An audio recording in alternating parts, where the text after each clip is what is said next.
And here we are. Hi, Troy. Hi, Danny. We're Hoodie Brothers today. We're at the next episode of the Danny and Troy show. And what do we call ourselves? I called you the gnome yesterday, and me the rat. So we may have to change the title of this. The gnome and the rat and the gnome. Whatever. I don't know. We'll see. Well, we always just slotted that in as the easy name for the show, the Danny and Troy show, which kind of was a temporary kind of solution for something that we're looking to. We could call it Gator Got Your Granny. Something catchy. Take suggestions from the audience. That's right. Then we'd have to have a Cajun office down in Nolans and the Bayou country. Yeah, we could sell alligator skins. That's it. You've got lots of alligators in Australia, though, don't you? Well, we have crocodiles, so they're even more vicious, different than the alligators, but. That's what I've heard. The crocodile's more aggressive than the alligator. But, we've got Steve Irwin was the crocodile hunter. And I remember him. Yeah. He has a farm. He got eaten or something, didn't he? He got, attacked by a stingray while filming one day. Swimming in somewhere, I guess it was Pacific Ocean, and got too close to a huge stingray, and it flipped around and thought he was a great white shark or something, and put the sting right in his chest, Ooh. And then he pulled it out, and then he died. Floated to the surface. Yeah. There's footage. Drop your weight belt of it, but it hasn't been released. And the film, you mean? The actual footage of him dying. Oh, yeah, it was all on camera, and wow. Then he's left at the time, two young children behind, a boy and a girl. Bindi was the girl and Robert was the boy, and now they're taking over. They're doing the show, and Robert Irwin is like taking on the, I don't know, I mean, naturally he'd have a persona like his father, but he's just like doing everything that Steve Irwin was doing as a performer and I guess enthusiastic conservation person to save nature and all that. But Jacques Cousteau kind of image, huh? He's a really loud, I mean, Steve Irwin is a character, or was a character. I remember. Yeah. The pinnacle Australian, and I don't know, he didn't have to try and play it up. It was just his lifestyle and the way he liked to talk, and it caught on with I think Animal Planet kind of sponsored him, and he became a hit globally with his home videos to start with, but then once that Nature Channel picked him up, he just went to the top, expanded, spent like millions of dollars upgrading his farm to a zoo, and that became Australia Zoo, and had all the crocodiles. And then once he became famous, it started as a reptile park. And his father actually created it. It wasn't too far. I used to live up the Sunshine Coast, and it was just down the road. And we got to see it kind of develop and the whole story. That's why I'm kind of more knowledgeable, I guess, than most about what happened and what's involved. Did you know him? Well, I met him, yes, because we had the yearly pass. We'd be at the zoo because, as in that time of my life, with three young daughters, that was the fun thing to do, just to go out to the zoo. And one time just going through his farm, going through the zoo, he's like just saying hello, and just said, "G'day, Steve, how's it going?" And then he's like, "Good, mate," and then off he's gone. That was the closest. Yeah, it's like with a Crocodile Dundee, right? There's a scene when he first goes to New York. Yeah, right? Yeah. And he's passing people on the sidewalk. It's like, "Good day, good day, good day, good day." That's right. That's it. It's like, you can drop that now. Yep. Well, apparently, that movie was inspired by him as well. So, really? Yeah, Crocodile Dundee was inspired by Steve Irwin, the real crocodile hunter, and but obviously, modified and changed for the Hollywood scene and story. But sure, he married. So Steve Irwin fell in love with an American woman who came to the reptile park and just Steve kind of tells the story that he saw her in the crowd, and luckily they had an opportunity to continue and further the relationship from him doing his crocodile show and her being a tourist or a guest at the farm, and then they just caught on, and then they had the Terry and Steve Irwin show. Oh, really? Yeah, which was the nature adventures. They went around, well, first of all, Australia, visiting different. This is when Animal Planet picked them up and just paid them to do their nature show, and then they went global and went outside of Australia, just looking at different things, animals and places in the unique style. And then he met the stingray. That's right. Okay. Well, if you gotta go, right, may as well do it right. It sounds like he did it right too. Exactly. That's good. Yeah. That's good. Very nice. Very interesting story, of course. I'd be very interesting to see, the mating dance that he had to do to catch the female of the species, right? Yeah. I can see it now, like a crane. Right. Apparently, cranes are the ibises in Egypt, right? And when I went to Hawaii, there were cranes in what do they call the heiau, the holy places where the native Hawaiians would hold their ceremonies, and it was always full of cranes, and watching them doing their dance and so on and so on. And when we're off the air, I'll tell you more about it. Okay. Yeah.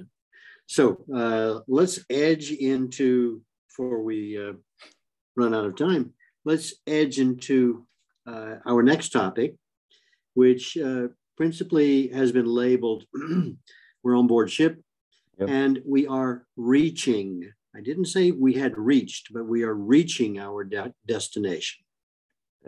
Right? Which requires preparation, right? For believing that, the project, the product, is all complete, that it went according to plan, that, you know, even if it's just ballast, right, which they used in America on their journeys here, eventually as cobblestones in the street. Sure. Right? So depending on what the plan was, what we were delivering, or maybe it was a pleasure craft, you know, we never really said, except we talked about the experience and preparation and things like that. Yeah. So it's like reaching the end of a class in a way. Sure. Right? Exactly. You were telling a development story, and that I'm sure could be classified as a journey as well. Exactly. Right? And like the old saying says, you know, it's not the destination, it's the journey. Exactly. Right? Because eventually, when you do get to that point, let's just play with it, and you reach your destination, you end up with a terminology like beginning and end. And I thank Russian philosophy for teaching me that there is no beginning and there is no end, that it's just one continuous stream, which we implied yesterday. Right. That once you accomplish something, you're on a different level. Exactly. Your status has changed. And what you do from that point in time may bear a certain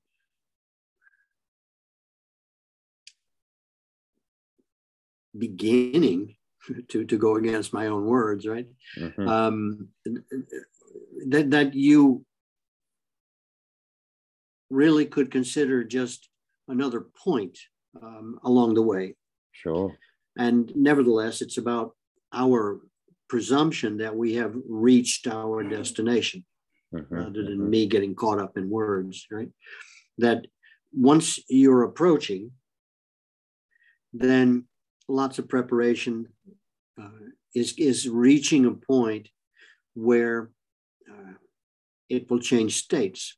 Right. And being ready to accept or to deal with or to rebel, whatever, where you are, as having reached, I won't say a final point, but having reached a destination or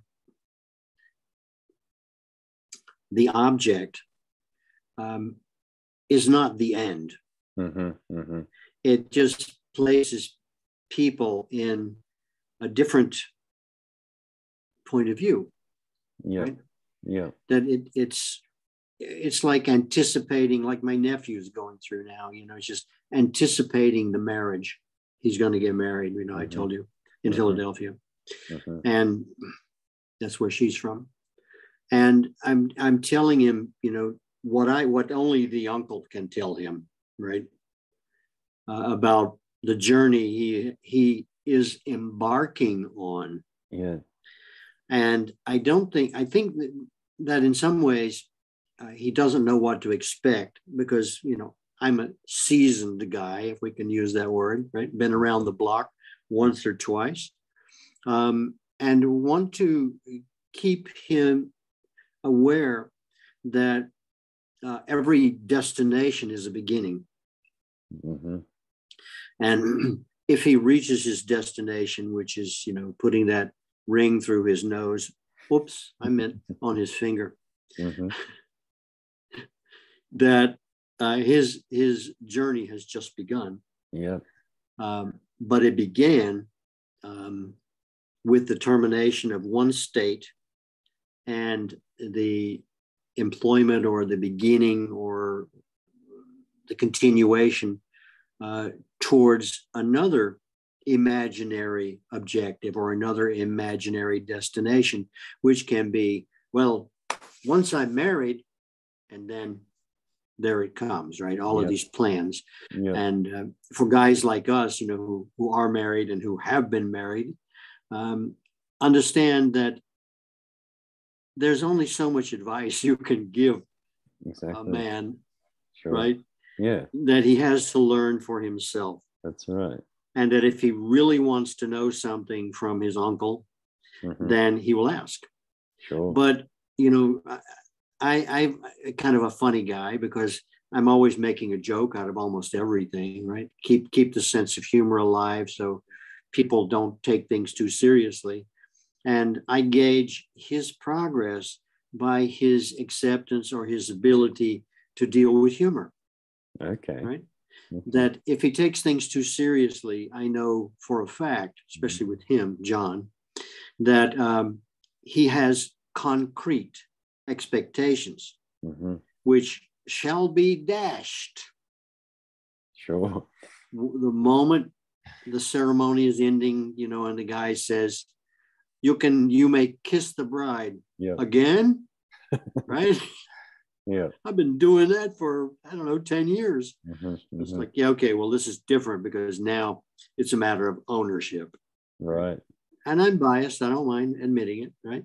Yeah. And I'm biased because of experience. So when every destination is really a mirage, it's an evolution. It's an imaginary place. But as you and I know, everything is in constant motion, right? The only thing that is constant is change. Yep.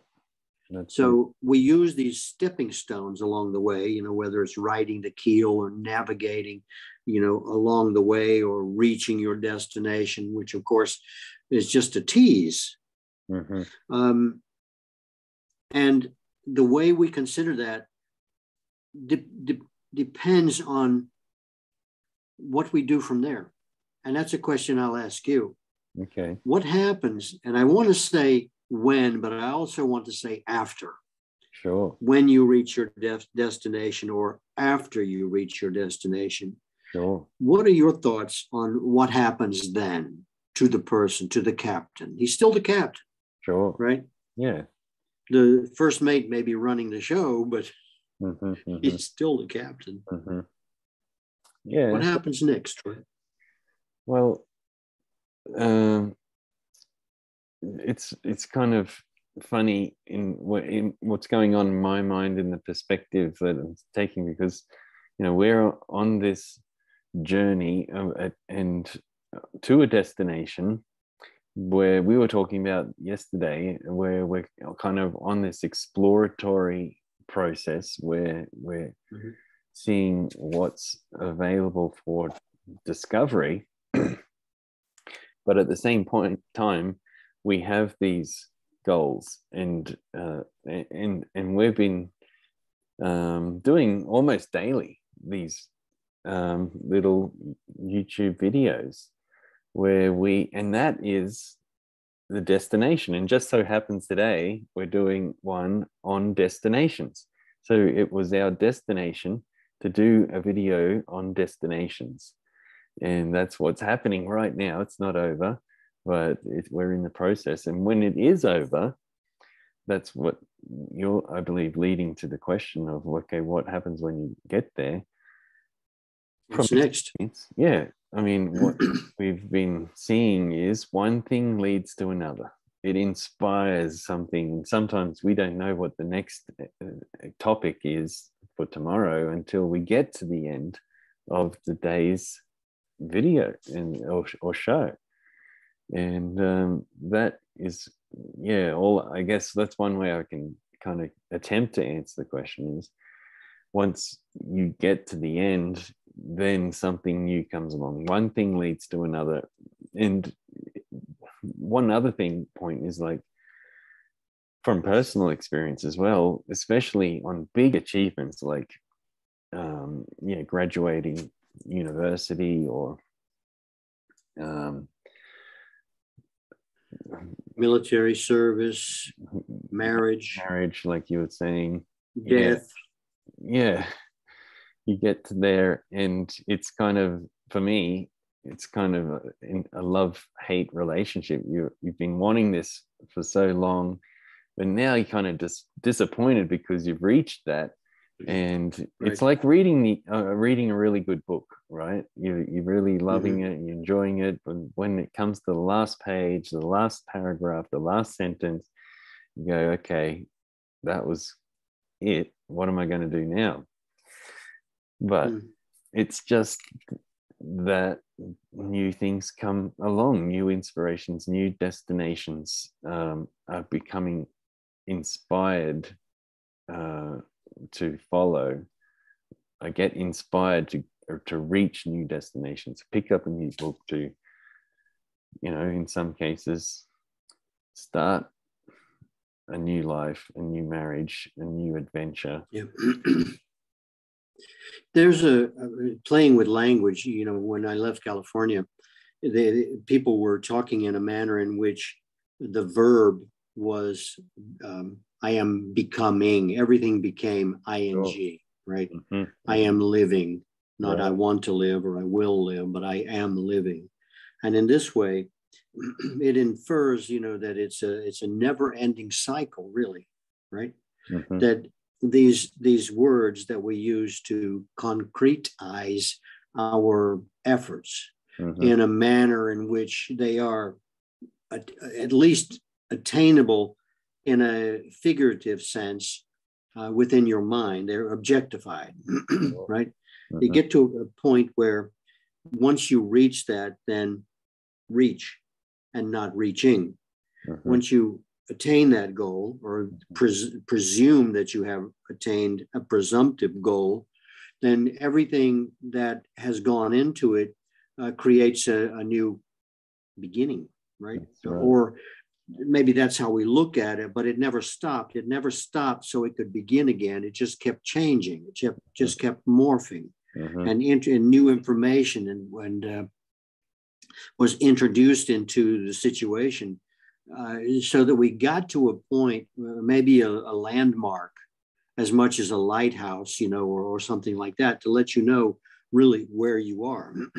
And where you thought you were, you're not there anymore, because you're at the beginning of another segment of the journey. That's right. Right. So I think we could use the word flow here, which I think is actually quite popular now, right? In terms of defining things like when does God principle and things like that. One thing leads to another, and that time is the result of something else, not an entity in and of itself. And, you know, we can get very sophisticated about things like that. But sticking to this subject is that once we reach our destination, is only then that you realize it's part of the journey. Exactly. That there is no end and there is no beginning. It's just, you know, everything is in cycles and has been changed. Even you as a human being, you know, are the result of a number of different changes, right? So when do you stop it? And if you stop it, if you could stop it, then it wouldn't exist anymore, because the moment it is something, it becomes something else, right? Right. It doesn't stop. And to you alluded to the next segment. Well, I think it would be, which after this conversation leads me to think that we are looking at destinations as points, and I don't like a point means consciousness, actually, in some symbolic language. Right. You've got points, lines, circles, and things like that. That we're each destination is a transition. That's what I want to say. Okay. Right. Right. And that that, in my mind at least, leads to, and some of this conversation is getting very difficult even for me, where we go from transitions. Yeah. We can't even call them conclusions, right? Because they'll change, just like Trump says, you know, and Elon Musk too. You know, I don't have a business plan, because if I did have one, then it would no longer be in effect, because something is going to happen, like the wind's going to blow and everything is going to change. So he has a good idea, like we do as captains who have reached a presumptive destination, or objectified, or find the point that we were aiming at to be, when we arrived, something entirely different, because we are no longer leaving distant shores, right? We are arriving at a distant shore. Right. And I think that, at least for me, to keep moving this along, is what would be important for me next is to the idea of maintenance, because now you have something that you've created. Mm-hmm. You're at a different point, may I say, right? Okay. Sure. And the question would come for me is how do I maintain myself? Right. Do I maintain the same dreams? Probably not. Mm-hmm. How do I maintain the ship I'm on, which goes back into, caring for yourself and having knowledge of things which are kind of like patterns of thought that we presume other people in other places are going to employ in communicating with us. Yeah. So as we change, we still have to maintain, and I'm reaching here, and this is, I'm going to embarrass myself, I believe, is that in these transitions, we still have to give energy towards maintaining the vessel, which is us, mm-hmm. and the carriage, the other vessel, the ship, mm-hmm. which got us where we were going. And at that point in time, now that we're on the land and not at sea, do we turn the ship around? Right? Or do we exchange it for a horse or a car or a carriage or a spaceship or whatever? Yeah. Right. Yeah. But it's maintaining a deeper sense of self. Right. Help me out here, Troy. I'm floundering. So I think, to find the next destination is determined by where you reach. So it's like you said, a continual process, and that, in a sense, what I believe you're saying is the maintenance aspect is that understanding that it is continual. It's the preparing for the next destination, and you won't know what that next destination is until you reach that point of saying, okay, we've actually reached somewhere. Just like going back to the simple process of doing a YouTube session, a video, that was our destination for today. And it just so happens, coincidentally, or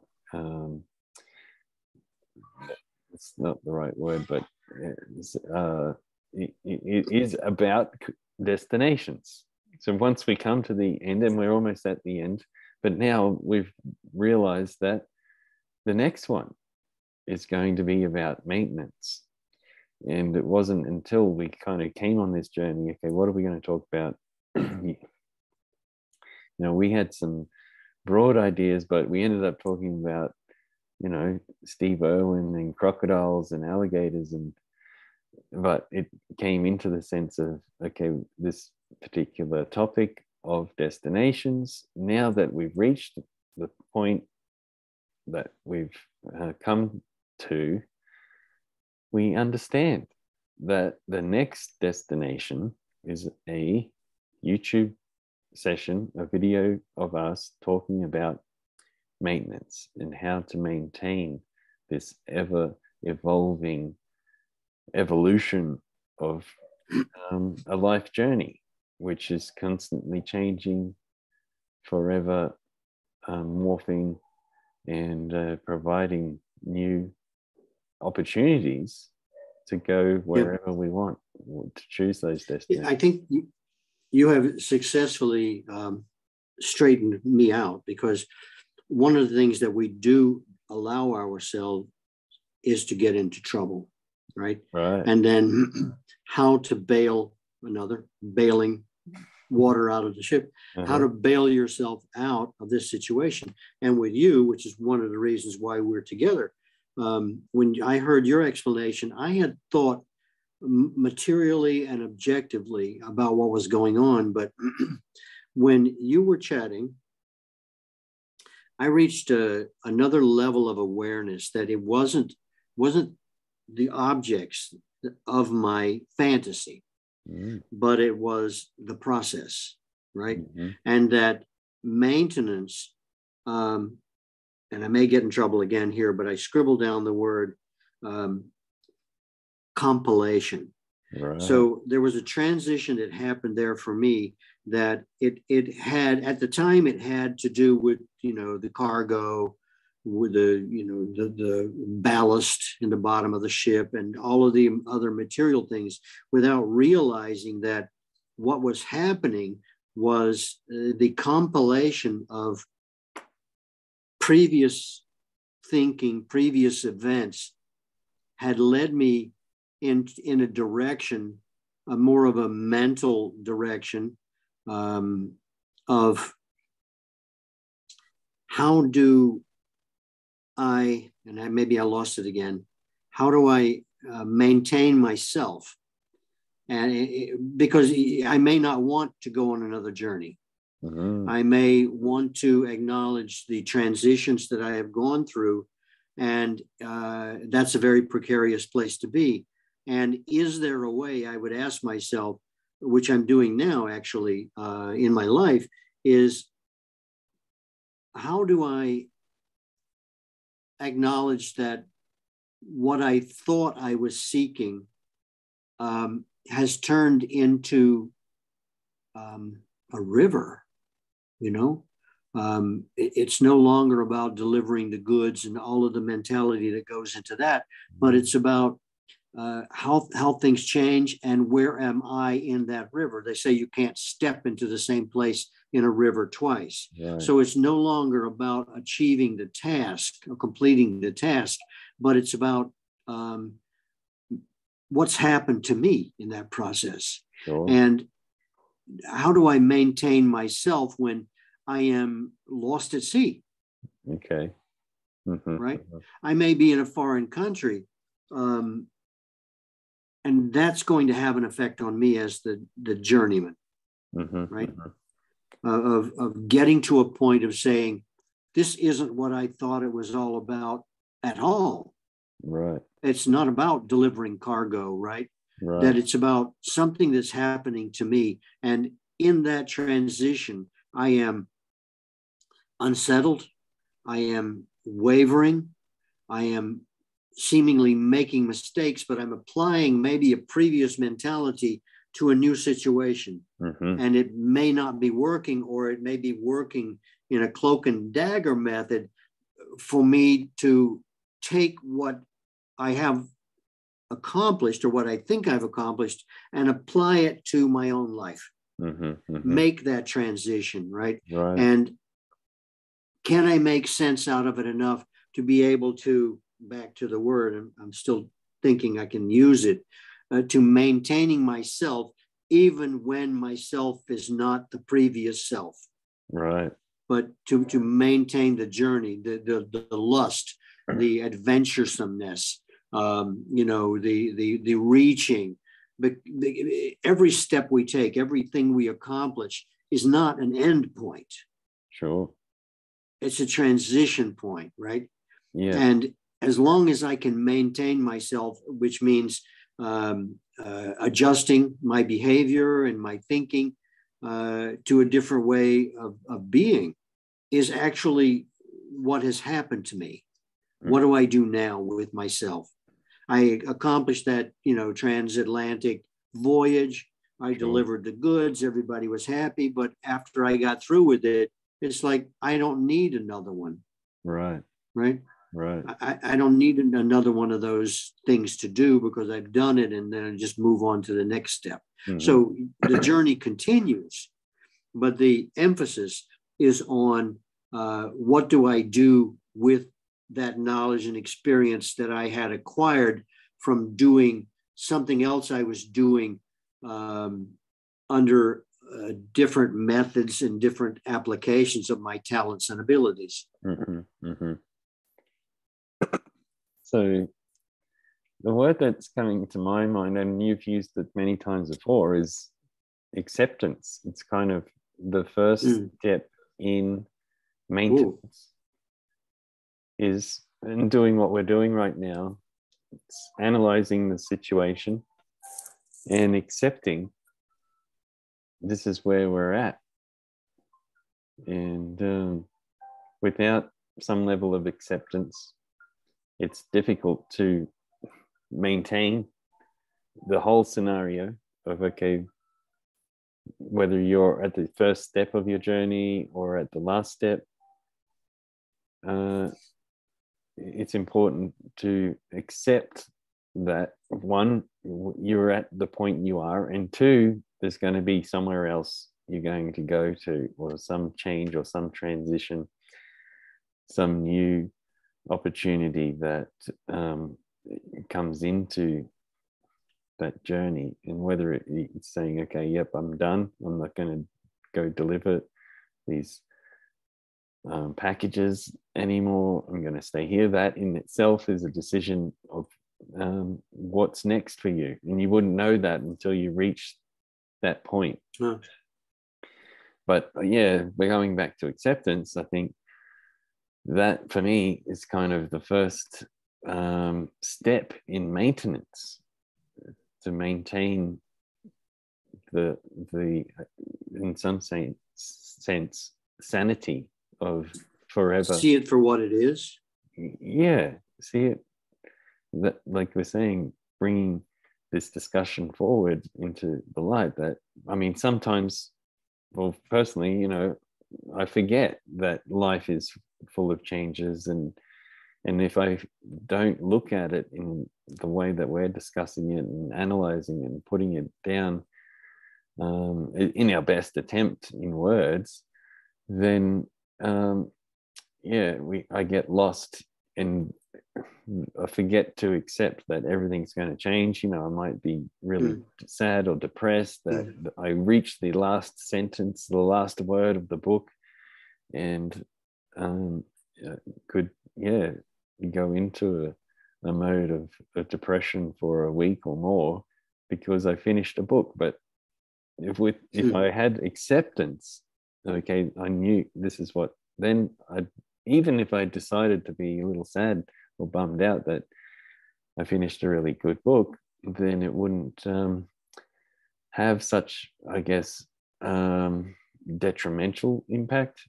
And I'll be looking, okay, now that I know I've reached that book, I've got a new door, a new opportunity, a space to fill for opening a new book and starting the first word of the first sentence of the first paragraph on the first page of the next book.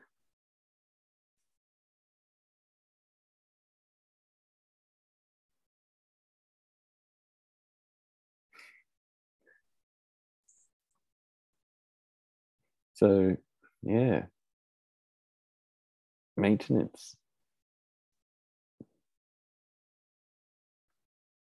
I'm going to have a day. I'm not asking for 48. I'm just saying that this is answering my own questions, you know, about the relationship between acceptance and maintenance. You know, right. That maintenance is like an ongoing process, right? It also means that I must accept where I am myself, instead of lamenting the me I remembered who was so blah blah blah. Exactly. And acceptance is primary, I believe you're saying, to the ongoing process of maintenance, maintaining my enthusiasm, maintaining my objectives, a larger picture. And should I ever reach that destination, and it would be a sad event that there would be nowhere else to go. Sure, that's right. But viewing it all as a process and not, you know, like an accomplishment. And now I'm finished. As most people will tell you, you know, it's you start on a journey Yep. You start, with PayPal, and you you end up, whoa, who knows, Twitter? How did that happen, right? Yeah. Well, you take it as it comes. Exactly. And find a way in which you fit in that transition that you're responsible for. Yep.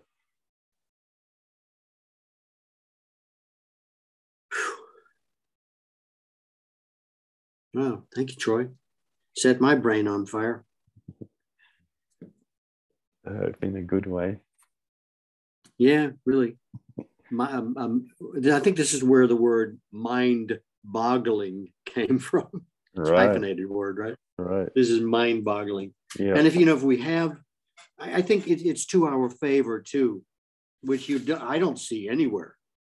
Only with us, with our ballsy approach of saying, I fucked up. I don't know where I am. I don't know what we're doing, which is part of the process, I think, of being honest with ourselves and saying, I'm not embarrassed because I know other people must feel this way too. Sure. Right. On occasion, but they don't want to talk about it because I don't know, makes them feel like a failure or what other people expect from them or whatever. It's like, no, it's much deeper than that. Right. I've got to figure myself out and back myself into a corner or paint myself into a corner. Right.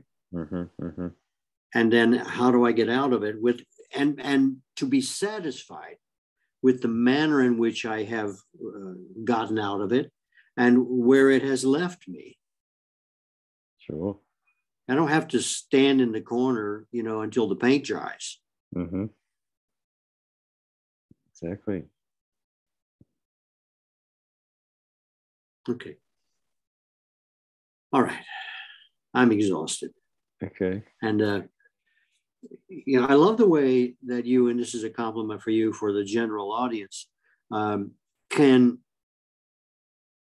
listen so studiously to what it is I'm saying, even when I'm confused, and be able to bring clarity to it, true clarity, something real, something helpful, something beneficial. I think is because it's all, I'm blindsiding you every minute of the day with what I'm talking about, but yet whatever it is you're doing, and maybe we could end it on you having a comment about what the hell it is you're doing, is satisfying without me pretending it's satisfying. If it wasn't satisfying, I would tell you, but it's just, this journey is starting over again, and I have to admit, I like the word acceptance a lot more than I do maintenance. Right. Maybe, we should deal with acceptance, which we can do that next time if you like. Yep. Instead of maintenance. Sure. And be happy to make a change because it makes more sense. It does to me. We can talk about, what it means what the difference, what acceptance really means. Great. And I think we have some material that we've spoken about before that we can introduce into that. Exactly. Does that sound good to you? Yeah, sounds great. Yeah. Thank you, Troy. My pleasure. I think I'll take a hot bath. Great. All right. And tomorrow, talk about acceptance. Wow. Good. I feel like I just discovered a nugget in the stream. Right. Yeah. The new destination has been set, and the point of the end of this YouTube video has come. So yeah, we've got new direction, and the process continues.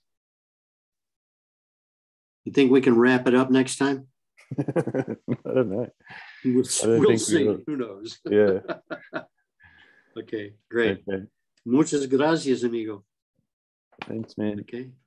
I'll see you tomorrow. Yep. Bye. Yeah, thank you. You too. Bye.